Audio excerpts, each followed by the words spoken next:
cátedra de familia.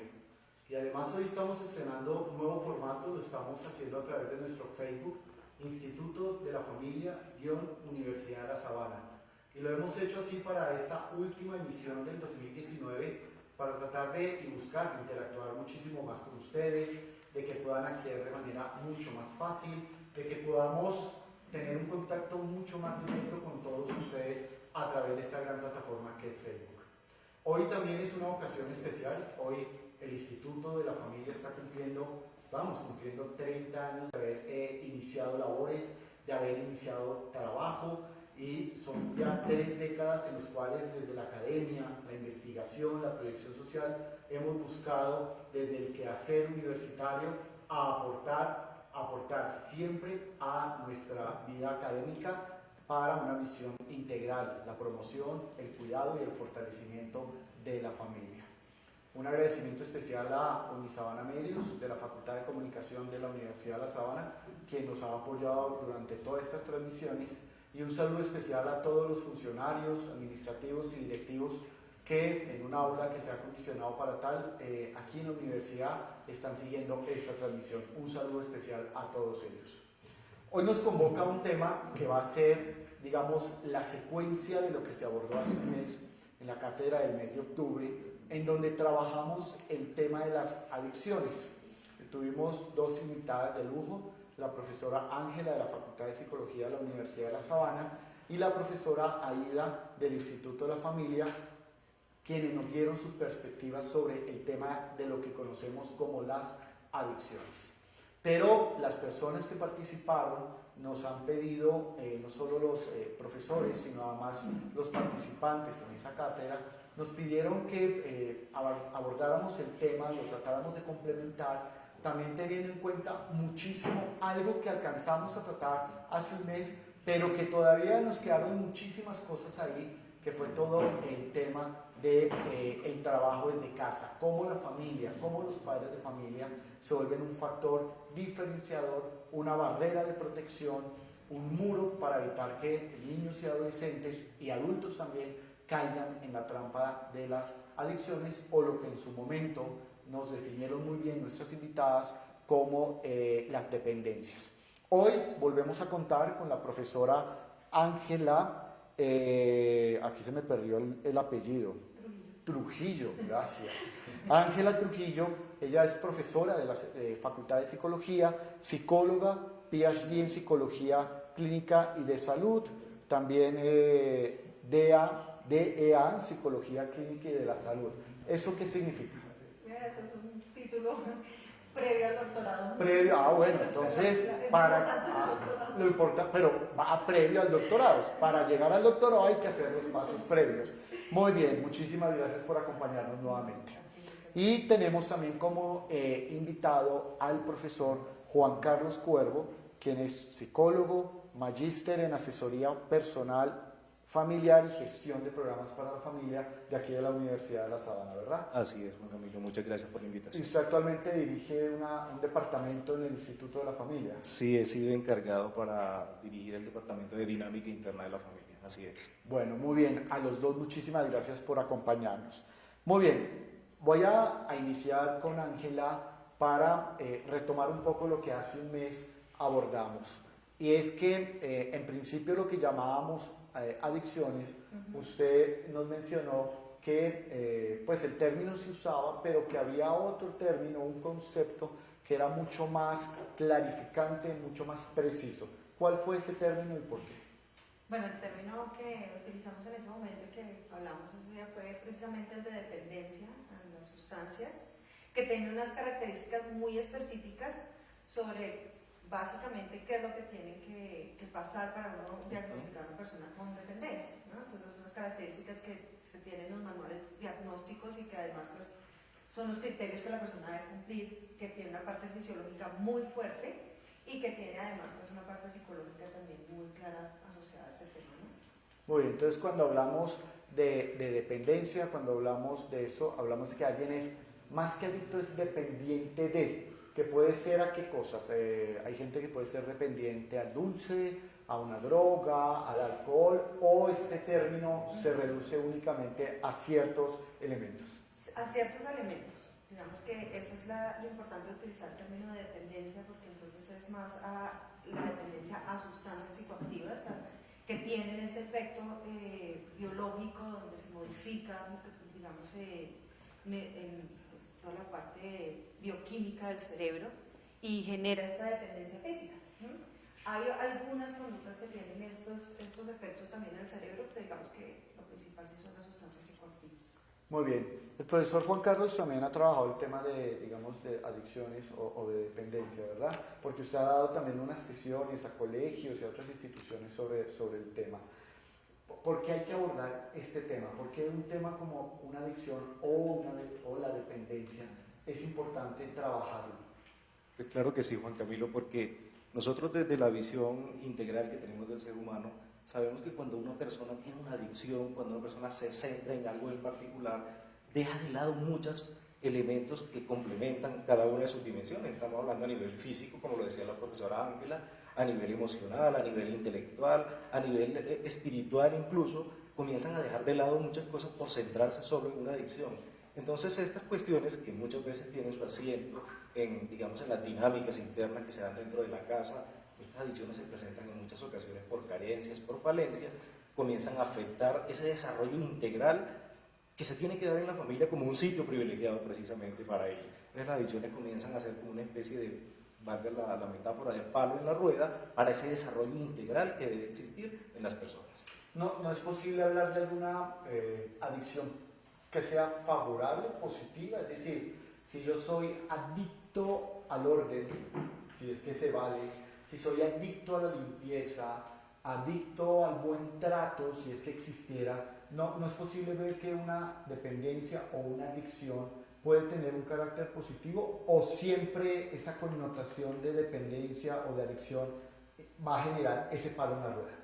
Pues aquí la profesora Ángela me podría ayudar mucho en ese tema, pero te contesto de manera muy precisa que todos los extremos comienzan a ser, digamos, desde el punto de vista clínico, patológicos, negativos, generan dificultades. Lo que se espera es que las personas puedan alcanzar un equilibrio. Cuando hablamos de adicciones ya hablamos de un desequilibrio, por decirlo de alguna manera.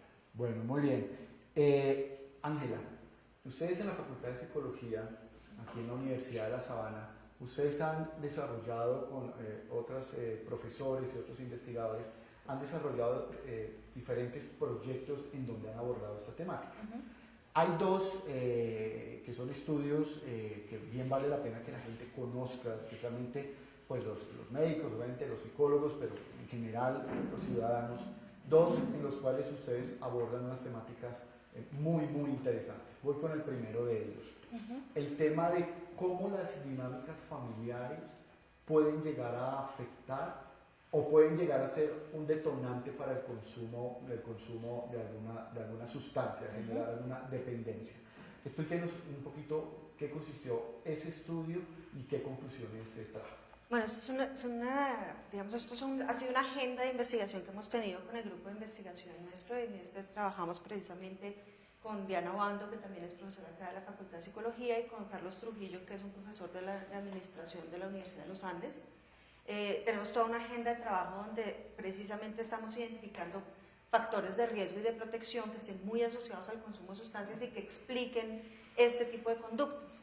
En este estudio específicamente lo que tratábamos de determinar era cómo las dinámicas familiares pueden ser positivas y entonces ser protectoras para el adolescente, y cuáles pueden ser negativas y pueden ser, al contrario, un factor de riesgo para el adolescente. El consumo en este estudio lo medimos, digamos, las variables de consumo que medimos ahí fue intención de consumo, intención de consumir en un futuro cercano, la frecuencia de consumo y la de inicio del adolescente en el consumo de 4 sustancias que eran el alcohol, la marihuana, el cigarrillo y los inhalantes. Y entonces lo que encontramos es que efectivamente el conflicto familiar como dinámica negativa tiene un efecto en estas variables, específicamente donde aumenta frecuencia, aumenta intención, disminuye la edad de inicio. Pero adicionalmente encontramos un tema muy interesante, que es que el conflicto familiar genera en el adolescente unos síntomas negativos, muy negativos para él, y que el adolescente no saber cómo expresar esas emociones negativas tiende a sacarlo a través de unas conductas externalizadas como la búsqueda de sensaciones. Y la búsqueda de sensaciones lleva a consumir más, a tener más intenciones de probarlo, a bajar la edad de inicio. Entonces, no solo tenemos ese efecto como directo del conflicto, sino que además tiene todas estas aristas en la personalidad del adolescente, en la forma que él afronta todo eso. Entonces, dale. No, tranquilo. Y a nivel de protección encontramos que el apego familiar no tiene un efecto directo sobre estas sustancias, sino que lo que hace es a través de las otras variables que te contaba. Entonces lo que hace es que el adolescente no tenga estas emociones negativas y entonces no tenga que recurrir a ninguna conducta externalizante para poder manejarlas. Entonces mostramos cómo el apego familiar es importante en ese sentido y cómo el conflicto pues genera toda esta cadena de problemáticas, ¿no? Listo, entonces voy a tratar de resumirlo, a ver si me quedó claro.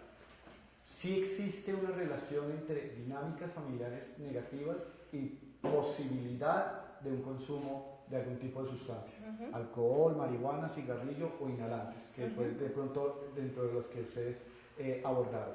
Entonces, si existe un ambiente familiar, un entorno familiar que sea negativo, y ya voy a tratar con el profesor Juan Carlos de que nos explique cuáles podrían ser esas dinámicas familiares negativas, sí puede llevar a que ocasionalmente el adolescente que tiene unas sensaciones o emociones negativas fruto de ese entorno decida buscar o exteriorizar las emociones, y una forma de hacerlo es con drogas o con alcohol o con cigarrillos, ¿verdad? Muy bien. Bueno, me quedó claro ahí, perdonar a la audiencia, que a veces uno, ¿cierto? La palabra, Sí, pero bueno, creo que nos quedó claro. Profesor Juan Carlos, está claro. Las dinámicas familiares negativas es una de las causantes o puede llegar a ser.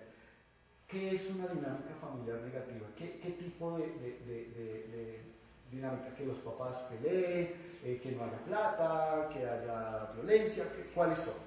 Bueno, lo primero que hay que decir es que en la familia es donde se gestan todas las conductas, donde se gesta, digamos, todo lo que es la persona, lo decíamos hace un momentico cuando me hacías la primera pregunta. Cuando nosotros vemos que la familia, por tener ese carácter dinámico, enfrenta todas las situaciones que llegan a la familia, los cambios en el ciclo vital, la pérdida de un ser querido, una pérdida económica, todos esos elementos llegan a la familia y la familia está llamada a equilibrarse frente a todos esos cambios. Cuando la familia no tiene las herramientas suficientes, los miembros de la familia tal vez no tienen la instrucción adecuada para resolver estas situaciones, comienzan a generarse las dinámicas negativas. Yo voy a decir 3 cosas básicas que son importantes desde el tema que vamos a enlazar con las adicciones, me corrigen por favor, con las dependencias, ¿cierto? Y es que cuando se da la formación familiar desde edades tempranas, que es el tema de parentalidad que hemos querido trabajar, en los seres humanos siempre queremos buscar 3 cosas importantes. La primera, y es que la persona tenga una buena capacidad para tomar decisiones, que está muy relacionado con el inicio y con la edad de inicio del consumo de sustancias psicoactivas. La segunda, la tolerancia a la frustración, que tiene que ver precisamente con lo que nos decía la profesora Ángela hace un segundo, cuando tengo una situación de presión, cuando tengo una carencia, entonces tengo además una baja tolerancia a la frustración y caigo más rápido en una situación compleja. Y finalmente, las personas en la familia aprenden a no ser fácilmente manipuladas. Entonces miren estos 3 elementos para los padres de familia y para todas las personas que nos escuchan. Cuando nosotros luchamos para ser fuertes en toma de decisiones, en ser una persona que tenga una alta tolerancia a la frustración y además evitar a toda costa ser susceptible a las manipulaciones, yo voy a volver esas dinámicas negativas, que son tu pregunta, en dinámicas positivas. Y ese es el papel final de la familia, equilibrar todos esos eventos que son reales y que existen y que van a llegar todos los días a cada uno de los miembros, que puede llegar a un grupo general de miembros o puede llegar a una sola persona, pero como la familia al final de cuentas es un sistema, pues los termina afectando a todos. Muy bien, pero voy a hacer una pregunta que seguramente muchísimas de las personas que nos están siguiendo a través de Facebook, y va a ser una pregunta como persona del común, y es, claro, tolerancia a la frustración, una personalidad de un carácter fuerte, buenos valores y este tipo de aspectos, claro. Pero ¿por qué entonces cuando algunas dinámicas pareciera familiares dieron esas herramientas donde uno decía que qué muchacho, qué niña tan bien formados, qué familia tan alegre y eso, porque vemos casos también de muchachos que consumen droga. Bueno, lo que se sabe, y creo que lo decía muy bien la profesora Ángela hace algún momento, es que se disminuye la probabilidad del inicio, incluso la edad de inicio, entre más temprana es mucho más compleja, se disminuye cuando hay un equilibrio familiar, pero no quiere decir que se elimine totalmente. 100%. No significa que lo elimine totalmente. ¿Qué Por eso, habría que hacer para lograr? precisamente, por eso es que como padres de familia nosotros tenemos que estar alerta, y ahí entramos con el tema de las competencias parentales. Las competencias parentales es precisamente eso, estar alerta. Son 4 competencias parentales básicas que ahorita de pronto las ampliaremos. Pero la primera es la competencia protectora. Como padre de familia estoy atento y alerta para proteger a mi hijo frente a qué sé yo, hasta la publicidad que incita el consumo de cigarrillos, por decir alguna cosa. No estoy atacando a los medios de comunicación, ni mucho menos, pero como padres estoy ahí al lado de decir, este programa debe ser visto con un adulto responsable. Sí estoy ahí con esa competencia parental protectora. Después está la competencia parental formativa. Estoy también cercano para enseñarle a nivel formativo, no a nivel restrictivo, porque hay estilos parentales que tal vez se vuelven más restrictivos. Estoy ahí para formar a mis hijos. Otro elemento, que es el tercer elemento de las competencias parentales, estoy ahí para vincularme afectivamente con él y mostrarle mediante ese vínculo afectivo que eso que te afecta a ti también me afecta a mí y nos afecta a todos, y por eso vale la pena luchar juntos frente a ellos. Y finalmente una cuarta competencia parental, que es la reflexiva, y es yo como padre de familia, como formador, como responsable de todo esos elementos, esos factores de protección que nos mencionaba la profesora Ángela. Puedo reflexionar si estoy haciendo bien mi trabajo. Soy capaz, por ejemplo, de preguntarme o de pedir ayuda más bien cuando siento que una situación me está superando dentro de la casa. Esa es una competencia parental también. Pues miren qué interesante el tema de las competencias parentales, que las 4 son muy importantes. Asumiría yo que se necesita un equilibrio entre las 4, y se habla de la protectora más no de la sobreprotectora. Eso podríamos hablar de eso. Lo vamos a abordar, no se me adelante, profesor, pero también me llamó la atención la vinculante, la afectiva, ¿correcto? Porque yo creo que ahí hay un aspecto muy importante que tiene que ver en cómo expresarle nuestras emociones a nuestros hijos. Crea un teflón muy importante. Voy a contar una anécdota y permítame que cuente una anécdota personal. Mi hijo pequeño tiene un amiguito en el conjunto donde vivimos, y es su amiguito con el que, mejor dicho, para arriba y para abajo en el conjunto, juegan, saltan, brincan de día y noche. Pero antes de ayer se trasteó. Entonces se encontraron para despedirse y todo. Y en la puerta de mi casa, pues vimos pasar el carro del trasteo y el carro de él con su mamá y el papá, y atrás el amiguito haciéndole así, y mi hijo llorando, haciéndole así. Pues yo no sé quién lloró más, si mi hijo o yo, porque en algún momento sentí como si la pérdida fuera mía. Claro. Pensé, mi hijo ahora con quién va a jugar, mi hijo qué va a hacer, se quedó sin amiguito. Y me acordé también de la época, pues cuando uno estaba chiquito, porque pues uno también estuvo chiquito, cuando también dejaba el barrio, dejó el colegio y este tipo de cosas. Lo único que encontré yo en ese momento fue cambiarme, ponerme una pantaloneta o una camiseta y decirle a mi hijo, no te has quedado sin amigos, vamos a jugar fútbol, y a tratar de distraerlo un poquito. Eso de tratar de mostrar las emociones, de poder transmitirle a nuestros hijos que los queremos, que nos hacen falta, que son importantes, creo que tal vez de todos los factores, pensaría yo, es uno de los factores más importantes. Muy bien, salgo ahí porque ya se me aguó el ojo de pensar otra vez en esa situación. Muy bien, profesora Ángela, desde la psicología, desde su experticia, el rol que juega ese ambiente positivo de las dinámicas familiares, ¿qué tanto influye en todo esto? Yo creo que es de las cosas que más influyen, porque realmente el sitio inicial donde el niño desde pequeño está aprendiendo a socializar, a entender cómo es que se trata el resto de la gente, qué cosas son permitidas, qué cosas no son permitidas, es el núcleo familiar. Entonces, cuando el núcleo familiar es positivo, es validante, valida las emociones del otro, donde el afecto se demuestra, donde nos apoyamos y tomamos decisiones en conjunto, donde tenemos todo este tipo de cosas, pues ayudamos a que el niño desde pequeño entienda que esa es la forma en que yo me relaciono con el mundo. Cuando tenemos lo contrario, donde hay un trato rudo, donde nos insultamos, nos gritamos, castigamos físicamente, hacemos daño, corregimos con violencia, pues eso es lo que va a tener el niño también a aprender desde su seno familiar. Entonces creo que eso es muy importante. Y en la adolescencia, muchos padres creen que en la adolescencia pues ya perdieron, no, ya hace lo que se le da la gana. Y eso no puede pasar, porque en la adolescencia el adolescente está buscando límites. Y si los padres no les ponemos los límites y no somos esa persona que está detrás de ellos, digamos, protegiéndolos en ese sentido, ellos se quedan muy solos y ellos no están todavía en capacidad de tomar decisiones importantes en su vida que van a terminar afectándolos en un futuro. Entonces, yo creo que esa dinámica familiar positiva, donde todas estas variables se den en conjunto, son de lo más importante que puede tener para el desarrollo.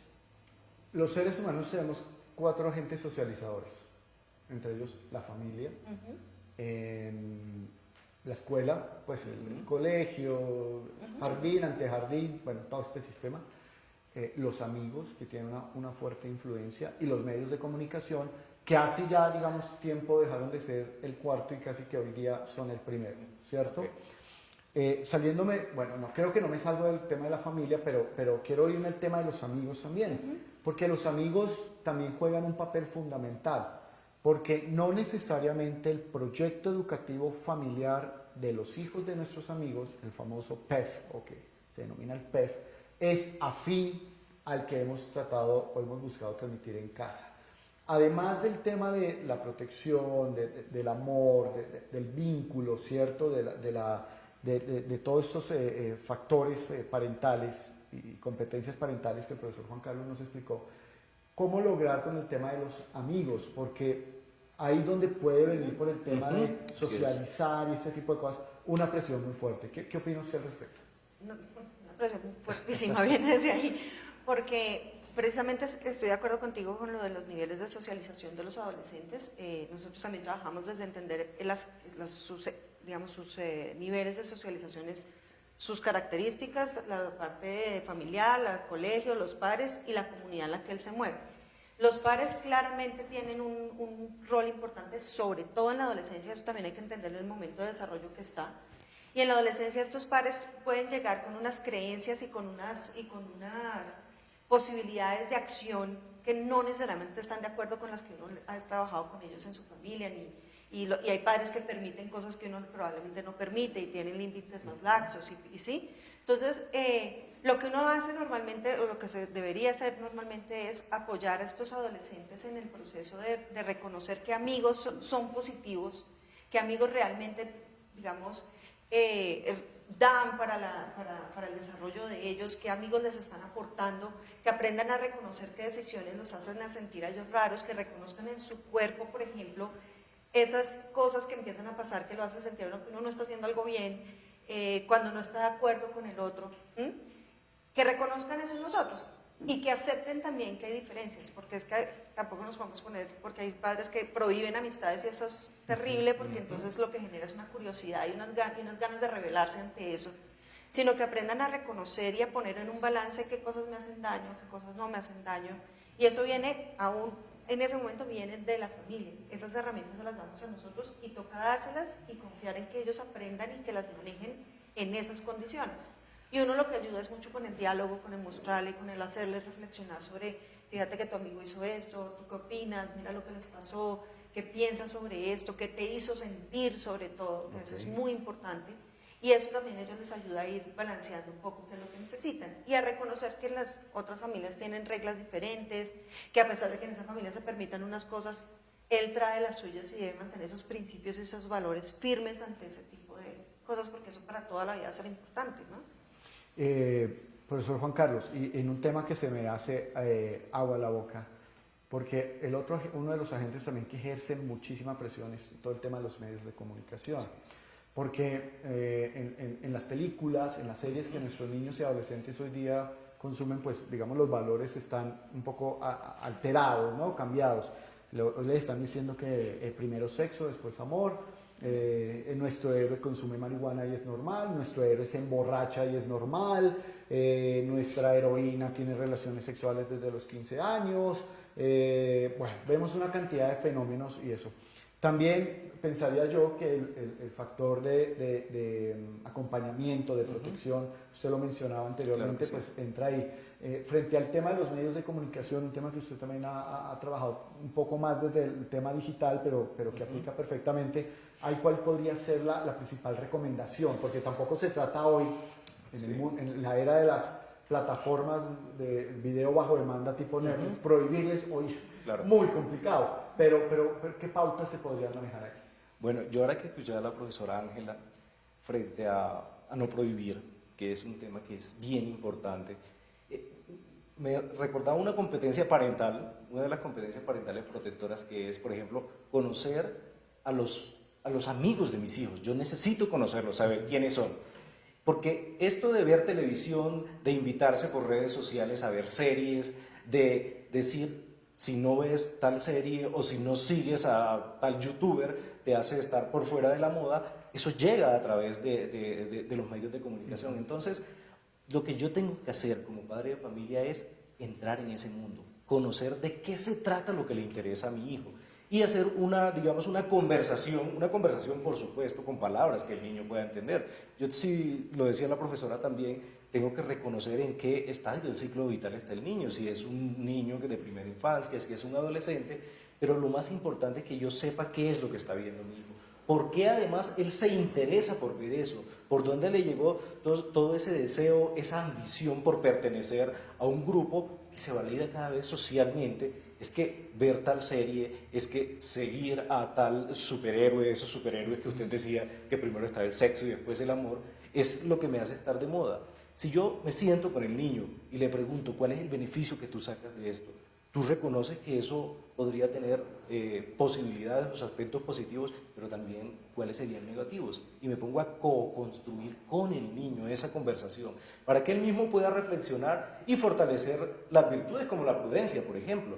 Entonces, la conversación genuina, que el niño siente que realmente el padre de familia está interesado en él, que el niño es un valor para el padre de familia, no simplemente la prohibición fría donde yo les digo, usted no va a ver esa serie, usted no va a ver ese programa, usted no sigue a ese youtuber, pero si el niño, que es la segunda competencia, que es la formativa, no sabe por qué no lo debe ver o no lo ha reflexionado con el padre de familia, lo más probable es que lo termine viendo con el vecino en la otra casa o en el celular del compañero, porque son cuestiones que están sucediendo todos los días. Y yo tengo un hijo de 13 años y lo estoy viviendo permanentemente. Yo hace poco le preguntaba, bueno, ¿y por qué cuando hace esos dibujos, él dibuja muy lindo? Dice, ¿por qué le pones calaveras? ¿Por qué las calaveras están fumando? Todas estas cosas. Y él me decía, no, lo que pasa es que tal youtuber, ese es su símbolo y yo en todos mis dibujos quiero ponerlo. Comenzamos a conversar sobre eso, ya las calaveras están disminuyendo, todos esos elementos, pero no porque yo se lo haya prohibido, sino porque he llegado a una reflexión con él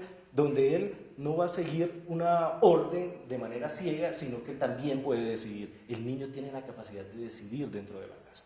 Muy bien, claro, con esto no es una crítica y es que el rol de los medios de comunicación, porque pues cumple una función social muy importante, pero evidentemente necesitamos una educación audiovisual, una alfabetización audiovisual, necesitamos más ciudadanos críticos y menos EPA Colombia, bueno, se me salió, perdón, pero porque el tema, por ejemplo, que pasó, es un tema que lo pone a uno a pensar muchísimas cosas, de la responsabilidad social que puede llegar a tener una figura como esta niña, que creo que no alcanza a medir el impacto que puede llegar a tener sobre los jóvenes, pero que desde lo personal considero que el problema no es ni YouTube, ni los influencers, ni la misma niña, sino el tema es qué vacíos pueden estar llegando a llenar esta serie de personajes, de acciones, que hacen que nuestros adolescentes de pronto, nuestros niños, tomen modelos que tal vez no sean lo más apropiado. María Mercedes Quevedo, muchísimas gracias por acompañarnos en esta transmisión. Nos pregunta para Ángela, ¿cómo saber cuál es el límite? Pues los adolescentes tienden a sentirse totalmente restringidos. Asumo que parte como del hecho de creer que los adolescentes pues se sienten restringidos per se. ¿Cuál es el límite ahí? Yo me imagino que me está preguntando por lo que yo hablé de los límites claros, ¿no? Entonces, los límites claros es, si yo pongo una norma en mi casa, sea la que sea, esa norma se cumple, y hay claridad en la norma, el porqué de la norma, y cuando se incumple, ¿por qué está mal el incumplimiento de la misma? Entonces, ellos se sienten súper limitados porque, claro, ellos quisieran hacer muchísimas cosas que uno como padre pues tiene que digamos, ponerle el límite, decir hasta dónde sí, hasta dónde no. Y eso es importante, digamos, tener claridad uno, sobre todo en qué normas son negociables en casa y qué normas no. Porque también ellos tienen que sentir que si negocian contigo, no siempre van a recibir un no rotundo y una pared, sino que también hay cosas que uno puede ceder, que en la negociación, el diálogo, la pregunta, también lleva a que uno ceda cosas. Entonces uno tiene que tener mucha claridad como padre de familia, qué límites sí son innegociables y qué normas son innegociables y qué cosas sí puedo dejar. Entonces, digamos, si no es tan grave la hora de llegada, y le digo, llegas a las, voy a inventar cualquier hora, porque no sé, todavía mi hijo no es adolescente, no sé qué hora es adecuada, pero digamos que le digo, no está a las 11, y él me explica que la fiesta, que pasa esto, que no sé qué, sí, yo también, que si puede llegar a las 12:30, no decir no, porque la norma es esa, sino, bueno, negociemos y lleguemos a un punto medio. Pero una que sí no puede romperse, digamos, puede ser la honestidad. Siempre que pase algo se habla con la verdad, y esa norma, ese límite, esas cosas cuando se rompen sí son graves, sí traen consecuencias. O en esta casa nunca se llega tomado, por ejemplo. Mientras seas menor de edad no tomas, y esa es una norma que no se puede romper, que no está bien. Pero eso tiene que salir de la familia, de los valores mismos de la familia, de los principios de la familia, y lo que esperan, súper importante pensar, yo qué espero de mis hijos a futuro. Y con base en eso, sé qué normas y qué límites puedo poner y cuáles puedo tener más permeables, por decirlo así. Muy bien. De las dos investigaciones que mencionaba yo hace unos minutos, ya abordamos la primera, que tiene que ver con de las dinámicas familiares, que entre otras, profesor Juan Carlos, lo vamos a retomar más adelante con el tema de la educación parental, que ese es un tema que usted es experto, que trabaja muy bien, lo viene desarrollando y que creo que vale la pena que lo abordemos porque es muy pertinente para el tema que estamos abordando hoy. Pero la otra investigación que arrojó unos resultados muy, muy interesantes que nos llamaron la atención, tiene que ver con el aspecto moral. Es decir, y este es un tema mucho más complejo, digo, porque podemos definir competencias parentales, límites, dinámicas familiares positivas, negativas, pero el tema moral pues ya es un tema mucho más complejo. Usted me corregirá, pero si mal no recuerdo de esa lectura y de unos apuntes que el mismo profesor me compartió, se hablaba que en donde existe unos niveles de moral más altos, existía menos probabilidades o por lo menos existía una asociación más directa de lo negativo que podía ser la droga versus a quienes tenían unos aspectos de moral más bajos, no tenían un aspecto tan negativo del tema de las adicciones. Y este fue un estudio que ustedes hicieron con más de 1000 adolescentes en el país. Muy bien, cuéntenos un poquito también sobre ese estudio y los resultados. Bueno, ese estudio iba dirigido, toda una historia, pero bueno, ese estudio iba dirigido sobre todo a determinar qué tanto efecto tiene el hecho de que una droga sea legal o ilegal. Okay. Si eso es protector o no protector, porque pues como vamos viendo las cosas, pues la probabilidad de que se legalicen algunas sustancias es muy alta. Entonces nos preguntábamos, bueno, el hecho de que sean ilegales, ¿esto tiende a ser protector para el adolescente o no?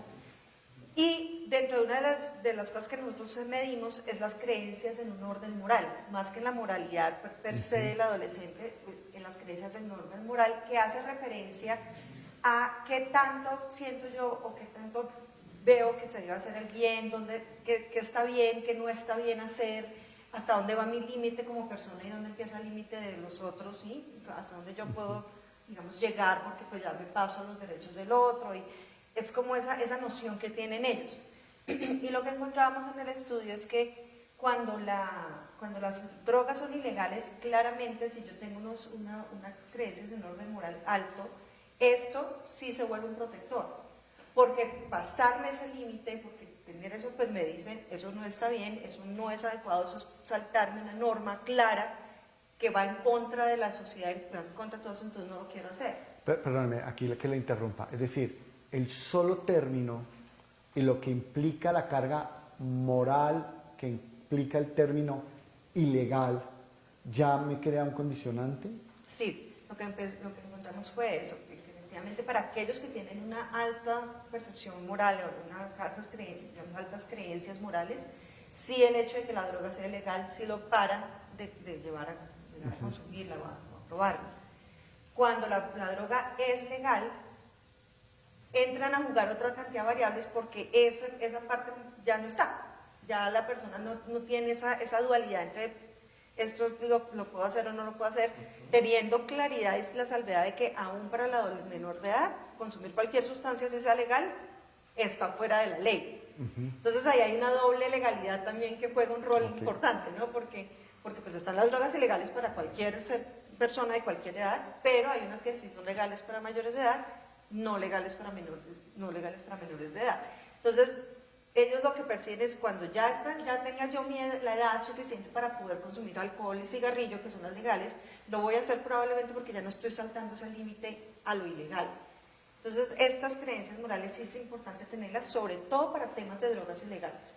Cuando entramos a hablar de drogas legales, toca centrarse más en temas de percepción de riesgo, de oportunidades de acceso a esa sustancia, todo eso que tienen un papel mucho más importante, porque la parte de legalidad e ilegalidad pues se diluye. Muy bien. ¿Cómo lograr desde casa trabajar este tema? Es decir, que no necesariamente lo legal es lo correcto. Porque muchos de los que defienden el tema de la legalización de las drogas, por ejemplo, pareciera que solo quieren atacar el tema de lo que implica como negocio.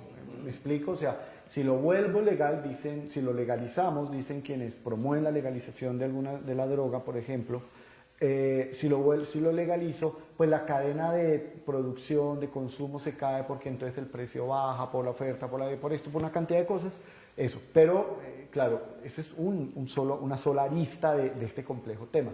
Si algo se vuelve legal, que hasta hace unos días era ilegal, ¿cómo trabajar el tema y que eso no vaya a generar que el hijo llegue a la casa, profesor, y diga, mire papá, yo siempre me contuve porque era un tema ilegal y yo pues ganas sí tengo de consumir alguna droga, pero violar la ley nunca, pero pues ya como eso ya no está, pues ahora sí. ¿Cómo lograr manejar ese tema? Bueno, aquí hay algo, voy a hacer como una especie de camino para que quede mucho más claro para toda nuestra audiencia.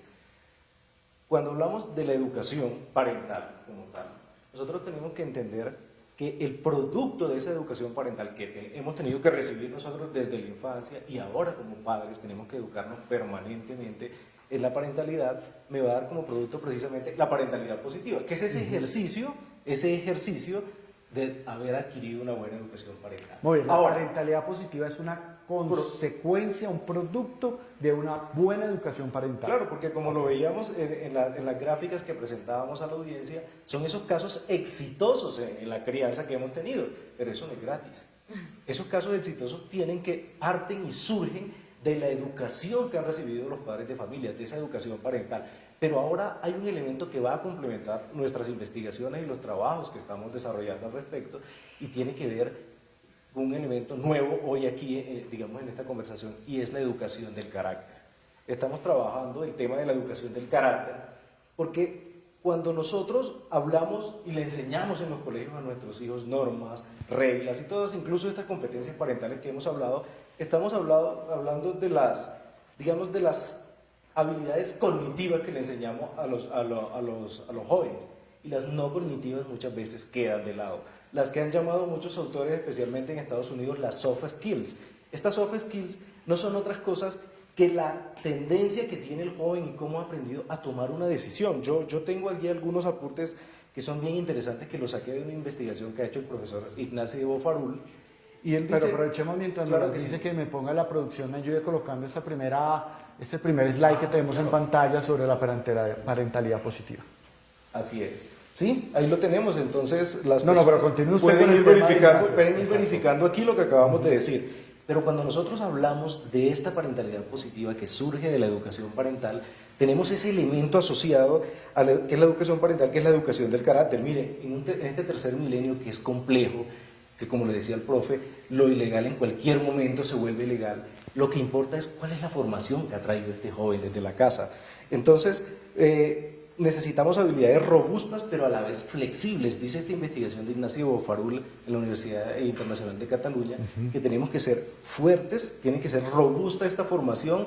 ¿En qué? En todas las virtudes de las que hemos hablado ahora, como la prudencia, como la templancia, pero a la vez tienen que ser flexibles. ¿A qué se refiere esto? Que yo, como joven que me estoy formando, tenga la capacidad de tomar una decisión, porque se me ha enseñado en la casa que yo puedo decidir qué es bueno y qué no es bueno para mí. En ese orden de ideas, esas soft skills, esas habilidades que las tenemos aquí, dice, cuando un niño nace, presenta un temperamento marcado, pero el carácter, que es lo que estamos hablando, se va desarrollando día a día. ¿Dónde desarrolla el carácter una persona? Mayoritariamente, en su familia. Segundo agente socializador, en la escuela. Tercer agente socializador, el grupo de pares. Cuarto agente socializador, los medios de comunicación. Pero si un joven no tiene una educación del carácter fuerte, voy a decir cosas que afectan directamente esto. El ejemplo. ¿Cómo yo puedo pedirle a mi hijo que no mienta cuando en mi casa la mentira es un elemento que se usa para obtener muchos elementos claves, para ganar cosas, para evadir responsabilidades? Allí no estoy entrenando a mi hijo en las soft skills de las que estábamos hablando hace un momento. ¿Cómo le digo yo a mi hijo que es bien, que puede llegar a ser negativo comenzar a consumir a temprana edad alcohol, por ejemplo, cuando eso está totalmente naturalizado en la casa? Es más, en Colombia tenemos creencias que han ido disminuyendo poco a poco, donde un acto de iniciación con los niños, sobre todo los varones, es darles licor. Entonces, estas soft skills que yo les estaba hablando hace un momento, que tienen que ver con la educación del carácter, hombre, no es otra cosa, para que quede un poco claro qué es toda esta historia.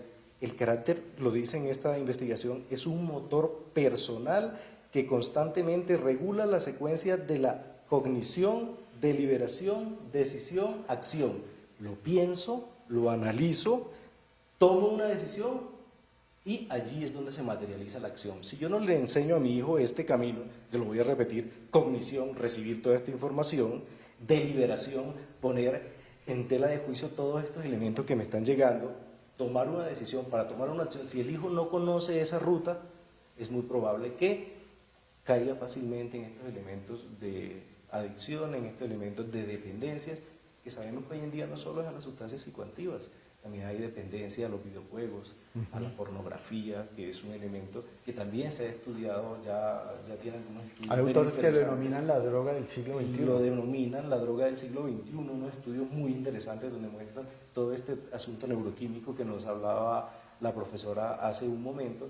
Entonces, más allá de la conversación fría y simple con mi hijo, yo estoy enseñando a mi hijo en esas habilidades blandas para que sea capaz de tomar una decisión frente a una situación que puede llegar a ser peligrosa. Es capaz el joven de procesar la información y no, como me decía un compañero hace un momento que le compartí el enlace de esta cátedra de familia: estoy decepcionado, él es policía, estoy decepcionado porque le pregunté a un joven por qué está en las manifestaciones, este tema que tanto nos ha ocupado en estos días, y el joven le dice: no tengo ni idea, pero es chévere.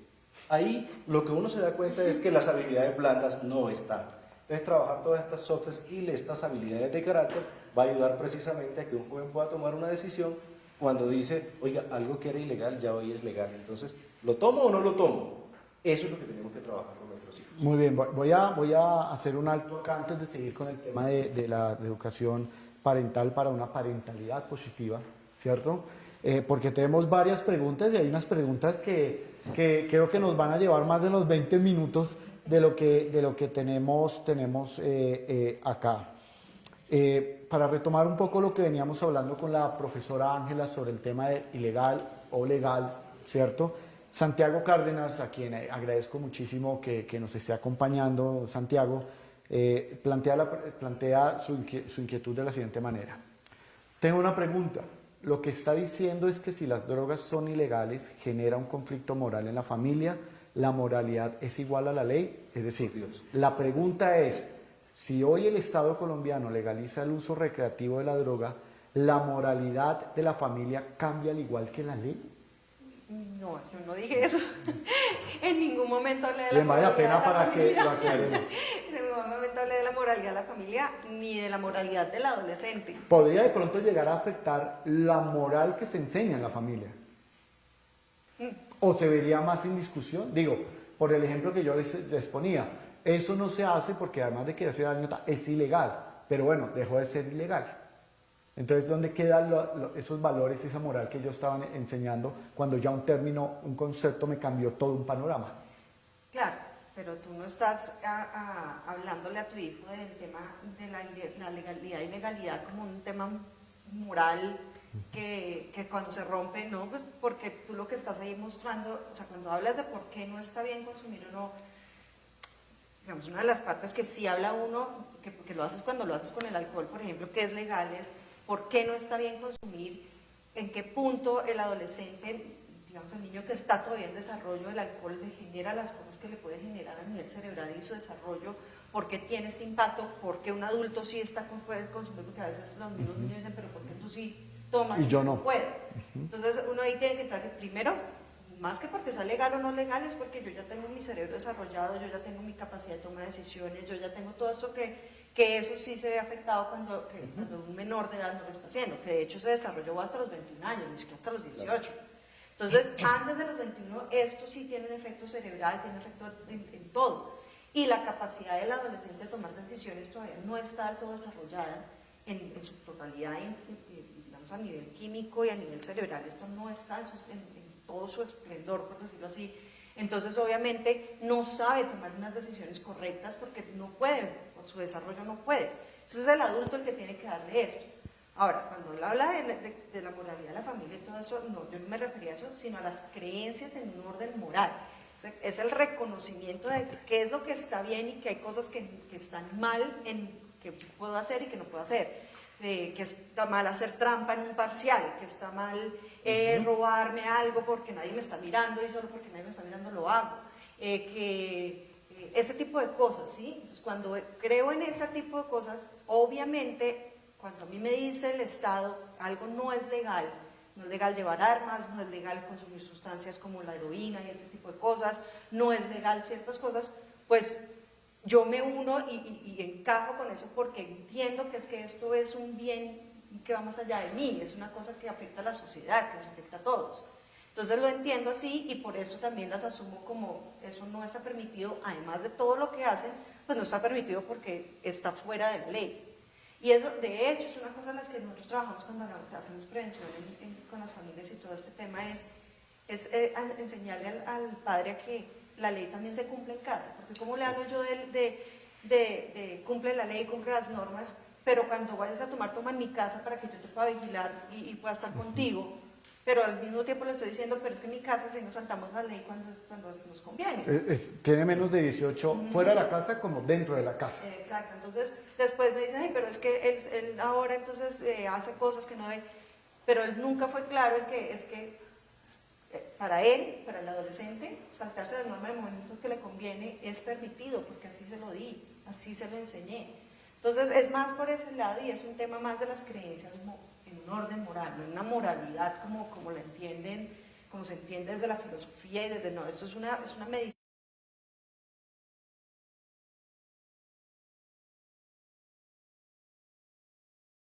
Santiago, agradeciendo nuevamente su pregunta, y es que el orden moral de la familia es único.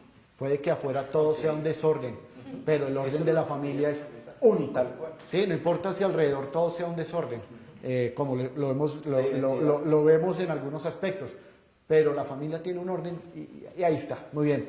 Profesor Juan Carlos, nos pregunta Marta Barrera, a quien agradecemos que nos acompañe. ¿Podemos ampliar un poco más las 4 competencias parentales protectoras? Bueno, muchas gracias a Marta por su participación. Las 4 competencias parentales, digamos, la protectora es una de las 4 competencias. Entonces, lo que voy a hacer un repaso para todas las personas, esto lleva como una especie de orden, es bien interesante, porque yo primero protejo, ¿cierto? Primero protejo, así el niño recién nacido no sepa porque no lo he podido formar, apenas lo voy a comenzar a formar, lo primero que tengo que hacer como padre es protegerlo. Dentro de esas competencias parentales está precisamente cuidarlo de los peligros, enseñarle todos estos elementos que le pueden causar daño desde que es un bebé, todos estos elementos. Entonces, ya lo protegí, ahora comienzo con un proceso que es un poco más lento, un poco más gradual, que es formar, segunda competencia parental, formativa. Entonces ya lo está protegido, ahora lo estoy formando. En esta formación es donde comienzo todo este diálogo interesante con mi hijo, que no es solo la prohibición. Y ahí entra un juego, hace un puente entre lo que es proteger y formar, el tema de la sobreprotección que nos decías hace un momento. Cuando yo a mi hijo lo sobreprotejo, dicen muchos autores, entre ellos Miguel de Zuviría, lo estoy agrediendo. ¿Por qué es una agresión sobreproteger a mi hijo? Porque simplemente le estoy quitando la habilidad que él pueda tomar una decisión. Le estoy quitando la habilidad que él tenga una baja tolerancia a la frustración, como lo decíamos hace un momento. Lo estoy formando para que él sea una persona fácilmente manipulable. Volvemos a esos tres elementos. Entonces la sobreprotección es una agresión y ya vamos por dos competencias parentales, la protectora y la formativa. Ahora viene una tercera competencia parental que fue la que golpeó tanto al profesor Juan Camilo, que le aguó el ojo y todo, y es la vincular. ¿Cómo vincular? Vincular, ¿cómo me vinculo yo con él? Y esto tiene que ver con muchas teorías fuertes, como el apego seguro, que la profesora no me dejará mentir.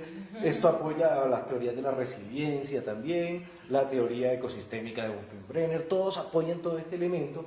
Entonces este asunto vincular es cuando yo entro en el mundo de este niño, de mi hijo. Y esta competencia vincular no es solo con los hijos, yo también tengo que vincularme con las otras personas que están cerca de mi casa. Es decir, tú para mí eres importante, eso que tú desarrollas, ese interés que tú tienes por las nuevas tecnologías, por los youtubers, este interés que tú tienes por hacer un tatuaje, todos estos elementos. Yo quiero saber un poco, cuando yo me meto en ese mundo y no solo prohíbo, pero tampoco sobreprotejo, me estoy vinculando conmigo. Y finalmente está la competencia parental reflexiva, que no es otra cosa que repensar cómo estoy haciendo yo mi crianza, cómo estoy haciendo yo mi parentalidad. Soy capaz de pedir ayuda cuando ya no soy capaz de manejar a mi hijo adolescente, porque les pasa a algunos padres de familia, se ven superados por estas dificultades. Me pregunto, por ejemplo, la forma en que yo llevo mi vida, mis hábitos saludables, tal vez si fumo, tal vez si tomo licor, ¿le está haciendo daño a mis hijos? Otra pregunta interesante de estas competencias reflexivas es, ¿el tiempo que estoy dedicando a la crianza está dejando tiempo para mí como persona también? A ver, porque si yo soy el cuidador, voy a decirlo de esta manera, ya no es solo con padres de familia, sino también cuidadores. Si soy el cuidador, pero no tengo bienestar, ¿será que puedo brindar bienestar a mis hijos? Entonces ahí está, a manera rápida.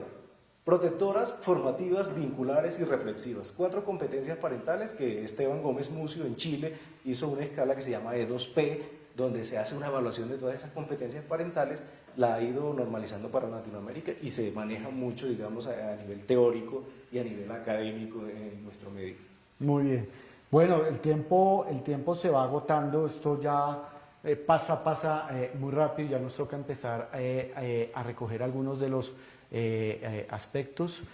Profesora Ángela, ¿puede usted regalarnos al menos 3 grandes recomendaciones que usted considera como experta, como psicóloga, que ha más adelantado estudios en este tema desde la Facultad de Psicología, 3 grandes recomendaciones que nos puede dar para que las personas no caigan en una adicción? Bueno, centrándome precisamente en familia, me voy a centrar solo en la parte de la familia y el tema de los límites claros, el diálogo y las dinámicas positivas donde el niño y el adolescente se sientan parte fundamental de la familia, donde se comparta tiempo con ellos, creo que ese es otro de los puntos claves, y disminuir el conflicto mal manejado, ¿no? Porque el conflicto siempre vamos a tener y es parte de la familia y es parte de la sociedad y que tenemos que vivir en eso, pero aprender a manejar mejor los conflictos de tal forma que no se vayan a través de insultos, de tratos fuertes, de separar o aislar al niño, sino al contrario, donde los conflictos se resuelvan a través de la comprensión, del acompañamiento, del apego emocional, de la validación emocional del joven y del niño. Muy bien, entonces, como lo podemos ver, los límites claros, que usted ya también nos lo había mencionado en la cátedra de hace un mes, los límites claros, el diálogo, la comunicación permanente, y hay una tercera que es también el establecimiento de todo un... No quiero pasar el tema de la parte de la parte emocional, de la sí. emocional. Límites, tiempo y emociones. Es decir, dejar claro a nuestros hijos y en general a las personas que nos rodean, porque incluso creo que esto de los límites, del tiempo y de las emociones, del diálogo y la comunicación también aplica perfectamente a un amigo, por ejemplo, a otro ser querido que no necesariamente tiene que ser un hijo, sino que son aspectos que nos deben involucrar a todos. Profesor Juan Carlos, y desde la educación parental, 3 claves para que esa educación parental nos lleve a una muy buena parentalidad positiva que nos ayude a crear barreras protectoras frente a una posible adicción. Muchas de las que voy a decir, yo ya las había preparado, las tengo aquí escritas, se encuentran con las que nos hizo la profesora Ángela, pero básicamente aprendizaje y entrenamiento en hábitos, hay que enseñarle a los hijos hábitos fundamentados en las virtudes, aquí las tengo, prudencia, justicia, fortaleza y templanza, estas son las cardinales, pero hay muchas otras virtudes, pero hay que enseñarle hábitos a estos jóvenes, que ellos tengan todo planificado. El ejemplo es clave para enseñar estas virtudes. Allí, esa es la primera. La segunda es estudio y la planificación de las tareas. En la actualidad, esto hay que equilibrarlo específicamente, como lo dice nuestro autor, con la distractora actividad digital.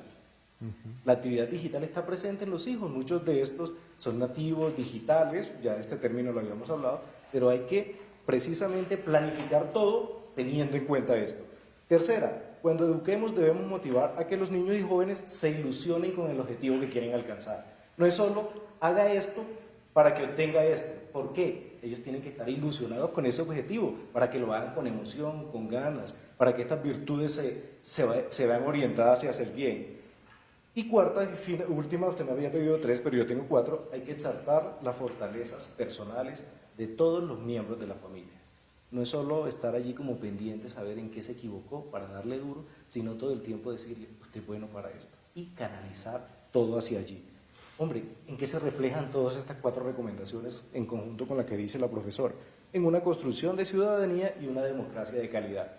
Esto lo necesitamos mucho, sobre todo en estos tiempos. Muy bien, pues ya ven, hábitos, ilusión, ejemplo, creación de una ciudadanía mucho, mucho más fuerte, ejemplo, diálogo, empatía, emociones, muchísimos aspectos que desde la familia se deben y podemos trabajar para que cada vez podamos tener a nuestros niños, a nuestros adolescentes mejor formados, pero especialmente con el tema que hoy nos convocaba, crearles una especie de factores que los protegieran de una posible adicción, de un consumo de sustancias, de algo inadecuado que afecte negativamente su vida, entendiendo que los valores y los principios que tiene la familia son innegociables, que ese orden moral es propio de la familia, que alrededor puede haber muchísimo desorden y caos, pero si existen dinámicas familiares positivas,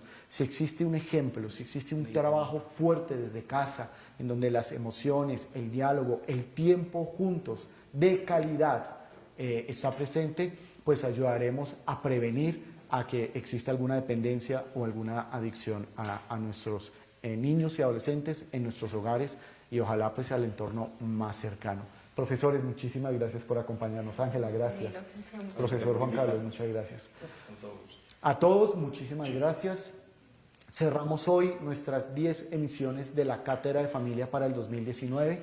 Muchísimas gracias a todo el equipo de producción del Centro de Producción de la Facultad de Comunicación de la Universidad de La Sabana, a Unisabana Medios, a su director y a su coordinadora por acompañarnos y por apoyarnos, al Centro de Tecnologías para la Academia que también estuvo presente ayudándonos, a todo el equipo de producción, estudiantes de la Facultad de Comunicación y nos vemos en febrero del 2020, Dios mediante, un feliz año, una feliz Navidad a todos y nos vemos en el 2020, desde acá, en una próxima Cátedra de Familia.